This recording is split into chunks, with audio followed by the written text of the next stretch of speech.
Hola, mi nombre es Ingrid Sack, soy iluminadora de teatro y a través de estos videos les quiero pasar algunos consejos, métodos de trabajo que yo utilizo y algunas anécdotas que me han pasado en la iluminación. Hoy les quiero platicar de cómo hago yo mis planos de afoques. Entonces, bueno, para esto les voy a platicar con el ejemplo de Ricardo III, un montaje que fue seleccionado para la Muestra Nacional de Teatro en Monterrey y a la cual yo no podía asistir.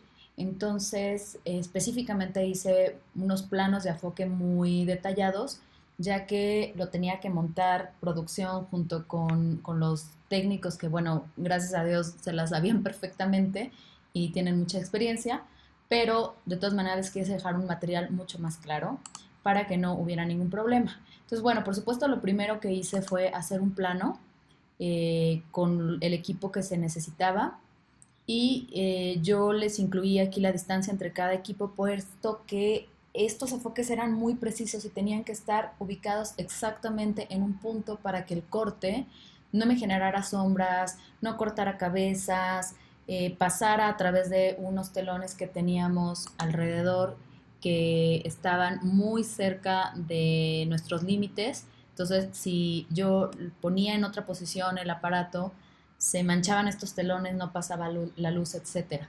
Entonces, bueno, primero hice este plano muy detallado, después les hice un plano en donde ya les agrego el tipo de equipo, el canal al que tenemos la grabación respaldada, ya sea de manera eh, en alguna memoria externa como un USB o la tenemos manualmente, depende de cómo hagan ustedes el respaldo.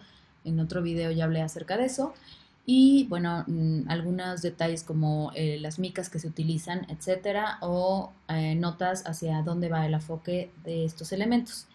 Después de hacer estos dos planos generales muy detallados, lo que hice fue bueno, antes de esto más bien, lo que hice fue hacer un estudio de mis ángulos para ver que efectivamente la luz pasara, no les cortara las cabezas, no generara sombra y se pudiera hacer el corte en donde yo lo necesitaba. Un alzado tanto frontal como lateral. Bueno, en este caso, digamos que era un poco ambiguo porque había tres frentes, entonces, bueno, de los dos frentes laterales hice un alzado y del frente, digamos, más frontal, por así decirlo, hice el otro corte. Otra cosa que les sugiero que pueden hacer para complementar estos enfoques es tener una fotografía de cada cue de iluminación y a modo de storyboard ir haciendo su luz por luz, su cue por cue, y de esta manera pueden ver cómo se ve la iluminación y si les coincide con lo que ustedes están enfocando o no.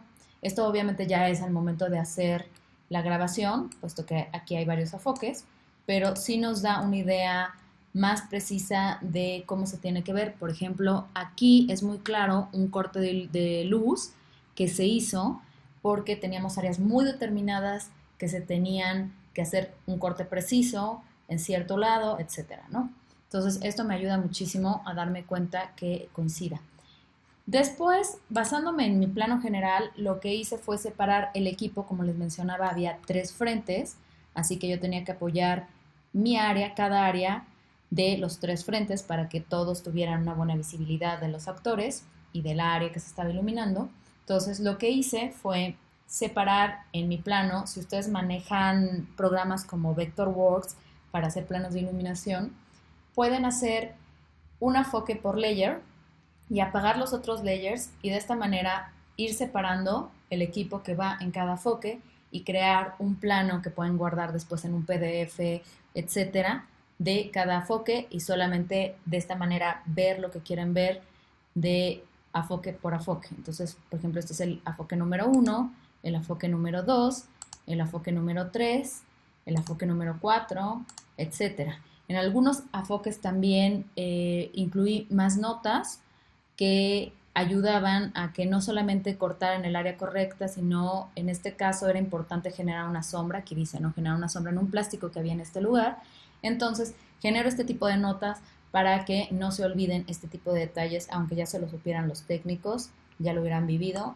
Y bueno, básicamente eso es lo que yo hago, sobre todo para remontajes ayuda muchísimo y espero que les haya servido y que lo puedan aplicar en sus proyectos. Gobierno de México.